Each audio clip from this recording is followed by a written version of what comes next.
Speaker sir గౌరవ సభ్యులు senior శాసనసభ్యులు హరీష్ రావు గారికి మీరు కోర్టు కేసులు దాని గురించి ఇప్పుడు మాట్లాడదామే కాదు.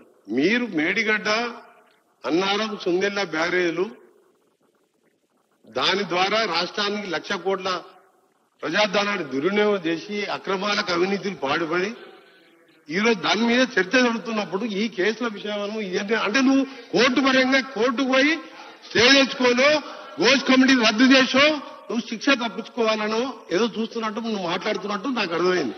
నేను ఒక్కటే రిక్వెస్ట్ చేస్తున్నా, మీరు మేడిగడ్డ ఇవన్నీ అక్కడ ఎక్స్పర్ట్ చెప్పిన దానికి కాదని తుమ్మిడిగడ్డ దగ్గర మొదలుపెట్టిన ప్రాజెక్టు ఎప్పుడో కంప్లీట్ అయ్యే ప్రాజెక్ట్ అది కాంగ్రెస్ గవర్నమెంట్ లో మొదలుపెట్టి ఇప్పటి వరకల్లా చేవేళ్ల వరకు నీళ్లు వచ్చి పచ్చగా పారి ప్రాజెక్ట్ అది. ఆ దారి ఆపి మీరు కమిషన్ల కోసం కిందికి పోయి 3 లిఫ్టులు తీసుకొచ్చి మళ్ళా కిందికి నీళ్లు వదిలిపెట్టాలి. నేను ఒకటి చెప్తున్నా ఎగ్జాంపుల్, నాకు పొరపాటు గ్రాపాటు మరొక్కసారి ఈ టీఆర్ఎస్ గవర్నమెంట్ వస్తే కింద పోలవరం దాకా 3 లిఫ్ట్ పెట్టి మళ్ళీ 1,00,000 కోట్లు దోసుకుంటుండే వీళ్ళు. నేను ఒకటే అడుగుతున్నా, ఒకటే మీరు క్లియర్ గా ఈ సబ్జెక్ట్ మీద రండి.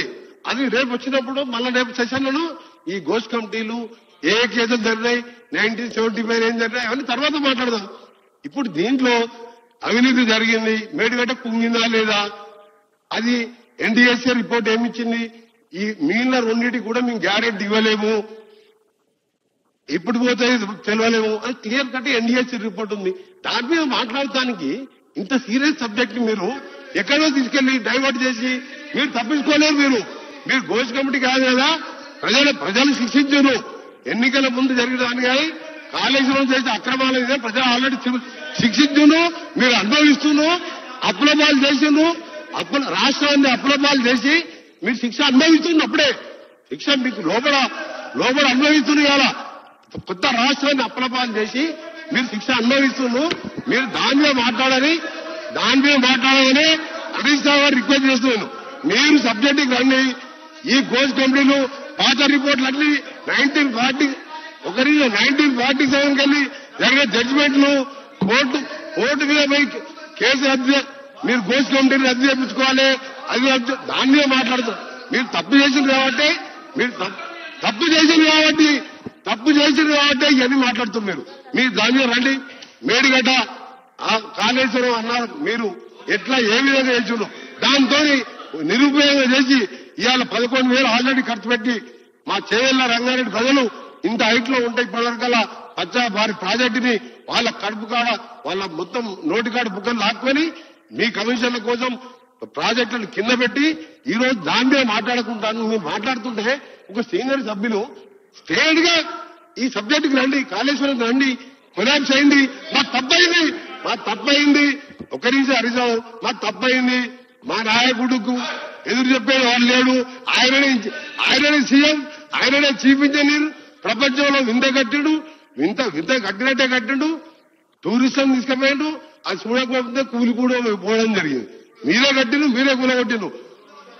ఒక నిమిషం అధ్యక్ష, నాగార్జున సాగర్ ప్రాజెక్టు పాలమూరు కూలీలు ఆ బండలతో మొత్తం భుజాల మీద బండలు బలపట్టి కడితే ఇప్పటికి ఒక్క దగ్గర క్రాక్ రాకుండా ఆ రోజు జవహర్లాల్ నెహ్రూ, ఇందిరాగాంధీ గారు అలాంటి ప్రాజెక్టు కట్ట చరిత్ర ఉన్నది. నువ్వు హైదరాబాద్ అయితే దగ్గర 3 ఏళ్ళు కాకుండా 5 ఏళ్ళు పడుతుంది. తొందర ఏమున్నది నీకు? ఎక్కడ కట్టాలో తెలియదు ప్రాజెక్టు. ఇంజనీర్లు వద్దన్నారు, వద్దని దగ్గర కట్టాం మేడిగడ్డ, కూలగొట్టినావు. దాన్ని ఏం చేయాలో నాకు అర్థం కాక మేము ఏం చేయాలో ఆలోచించుకుంటూ ఈ రాష్ట్రాన్ని ఎట్లా చేయాలి, రేపు 3 కూలిపోతాడు. అందుకని ఏది పడితే మాట్లాడకుండా స్ట్రేట్ గా సబ్జెక్ట్ రావాలని గౌరవనీయులు హరీష్ రావు రిక్వెస్ట్ చేస్తున్నా. దీని మీద మీరు ఇరిగేషన్ మినిస్టర్ ఉండదు, ఆ తర్వాత ఇరిగేషన్ మినిస్టర్ లేడు రాష్ట్రానికి. 5 ఏళ్ళు సీఎం గారే ఇరిగేషన్ మినిస్టరు, 5 ఏళ్ళు మీరు ఉండరు కదా. దాని మీద మీరు స్ట్రేట్ గా రమ్మని నా రిక్వెస్ట్. మీరు కోర్టు కేసులు పోవాలంటే తర్వాత మాట్లాడదాం, నెక్స్ట్ సెషన్ లో మాట్లాడదాం, మొత్తం కూడా కేసులు మాట్లాడదాం. సరే అధ్యక్ష, కోర్టు కేసు గురించి మాట్లాడొద్దు అంటున్నారు. మరి కోర్టుకు ఇందిరాగాంధీ గారు ఎందుకు పోయినరు, ప్రణబ్ ముఖర్జీ గారు ఎందుకు పోయినరు? సో ఎవరైనా తన సహజ న్యాయాన్ని పాటించినప్పుడు, తన హక్కులకు భంగం వాటిల్లినప్పుడు వెళ్లేటువంటి అవకాశం ఎవరికైనా ఉంటుంది అధ్యక్ష. అండ్ ఉత్తమ్ గారు కూడా మాట్లాడుతూ కోర్టుకు మీరు వెళ్ళినప్పుడు అసెంబ్లీలో చర్చించొద్దని కోర్టుకు వెళ్లారని కూడా ఉత్తమ్ కుమార్ రెడ్డి గారు అన్నారు. We never said that. మేము ఈ కేసును ఈ రిపోర్ట్ ను క్వాష్ చేయమని వెళ్ళాం తప్ప అసెంబ్లీలో చర్చిద్దాం విషయాన్ని మాట్లాడండి. ఇరిగేషన్ మినిస్టర్ గారు.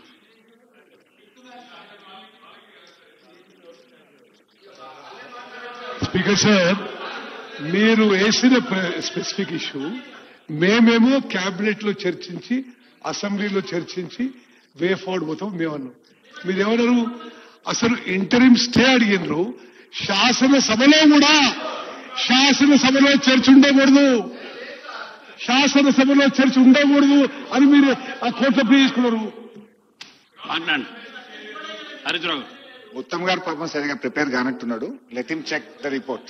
మీ అడ్వకేట్ జనరల్ ఫోన్ చేసి తెప్పించుకోండి, నా పిటిషన్ తెప్పించుకొని చదువుకోండి. Come prepared. మీరు చెప్పినవన్నీ కూడా చాలా బద్దాలనే I will come to you.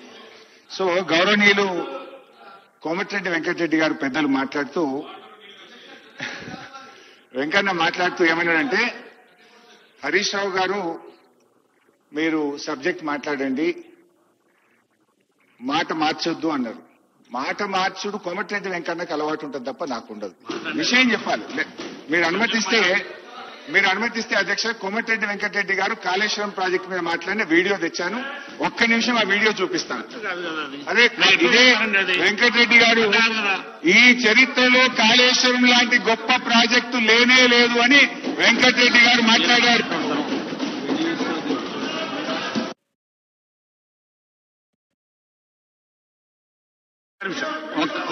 ఒక్క నిమిషం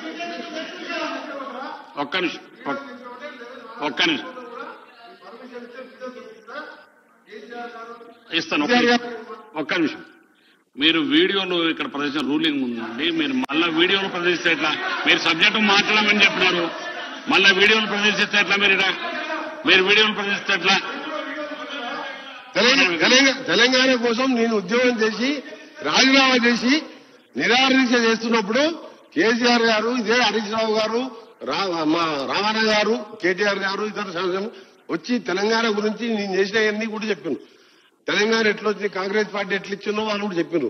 సోనియా గాంధీ గారు దేవత ఇదే ఇక్కడే కూర్చొని సోనియా గారు కేసీఆర్ గారు ముఖ్యమంత్రిగా మొదటి సభలో ఒక మాడాన్ని ఎవరు చెప్పినా చెప్పకపోయినా సోనియా గాంధీ తెలంగాణ దేవత.